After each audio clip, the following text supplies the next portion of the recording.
50-year-old grandmother Helen Stevens lives in a normal house on a normal street, but has a far from normal life.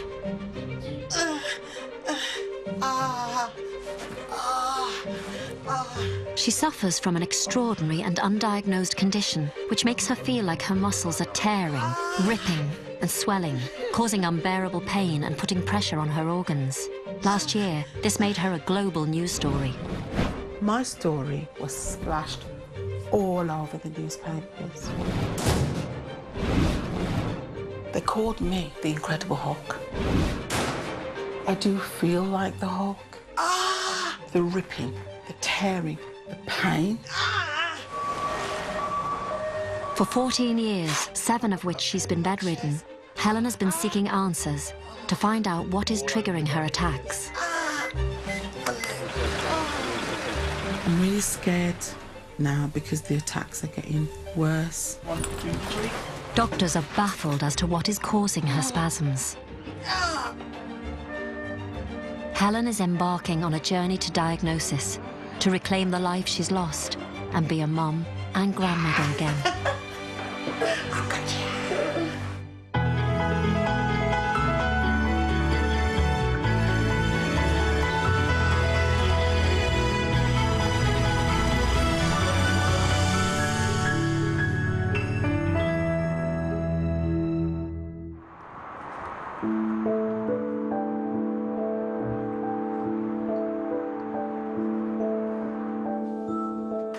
For 7 years, Helen Stevens has been a prisoner in her own home, held captive by her failing body.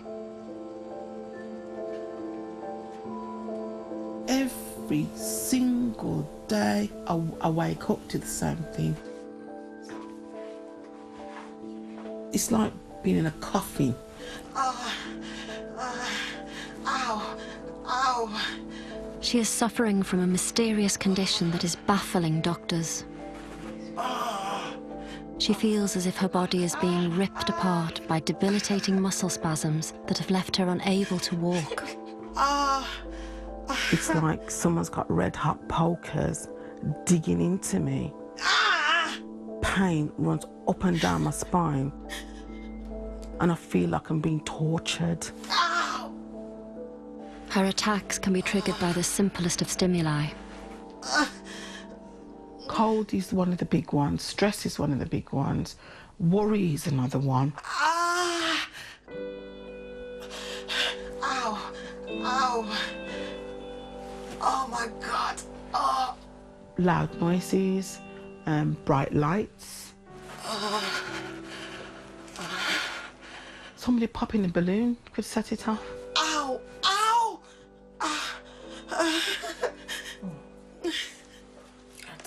As a result of her muscle spasms, Helen is unable to move unaided, requiring round-the-clock care for even the simplest of activities. And it's got to the point where I don't let people see me. I just cry sometimes at night because I've lost so much. Over the past decade, Helen's attacks have become so violent that she's worried the next could stop her breathing and kill her. I started to make preparations for my death. You know, a will, a living will, everything so that nothing fell on my children. I just want to know that if I was supposed to leave this earth, I wouldn't be leaving anybody with any burdens. So you got a little bit of tremor there. So Yeah. just feel that. For the first time, Helen is being referred to the Queen Elizabeth Hospital in Birmingham, where her consultant, Dr. Sturman, now heads the Neuro Rehabilitation Service. He specialises in the diagnosis and treatment of conditions affecting the nervous system. After a long period of observing Helen, we realised that her symptom cluster and the way her symptoms occurred were all very much in keeping with the recognised criteria for stiff person syndrome. Stiff person syndrome is a rare movement disorder characterised by involuntary painful spasms and rigidity of muscles, and makes sufferers feel like their muscles are hardening and swelling. The effects can be shocking. It's extremely distressing to be in pain and to be unable to function, to be disabled acutely and inexplicably. Muscles are made up of bundles of muscle fibres. Each fibre receives command signals from the brain through wire-like nerve cells. Normally, when a command arrives to move, each targeted nerve cell releases chemicals into the muscle fibres, causing them to contract. The more signals sent from the brain, the bigger the movement.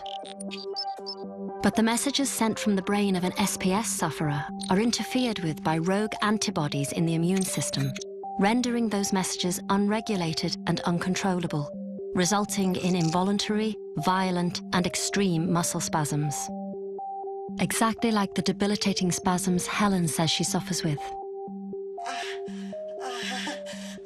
If people with stiff person syndrome aren't treated, serious consequences can occur. We wouldn't want a stiff person syndrome spasm to run endlessly without treatment. It would be dangerous.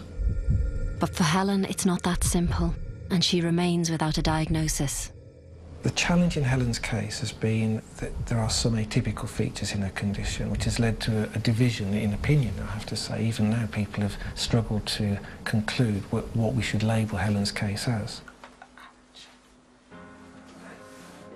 With doctors unable to give Helen a firm diagnosis of SPS, she is no nearer to having the treatment that could truly enhance her quality of life.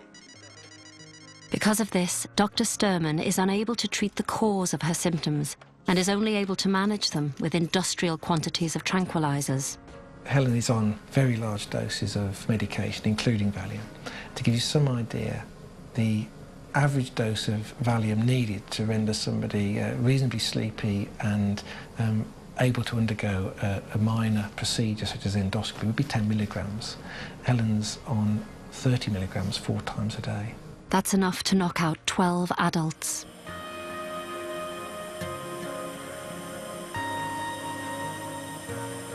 The problem is you don't know how bad it's going to be. You don't know whether you're going to have to end up back in hospital again. You're not in any control of this whatsoever. And people don't understand.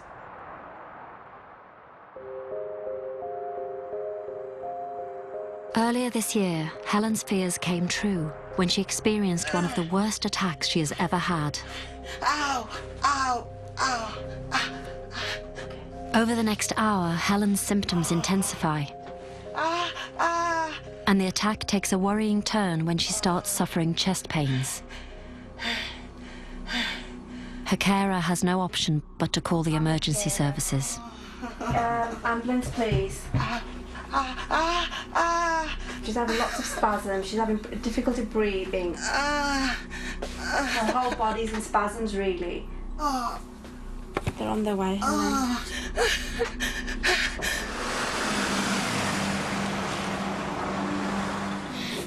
Hello. What's your name? Helen. Where's the pain then? Just...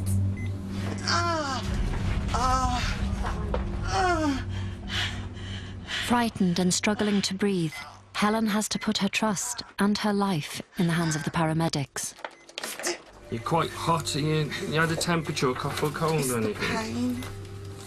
Your blood pressure's a bit on the lower side. All right. Oh my God. That's it. 1, 2, 3.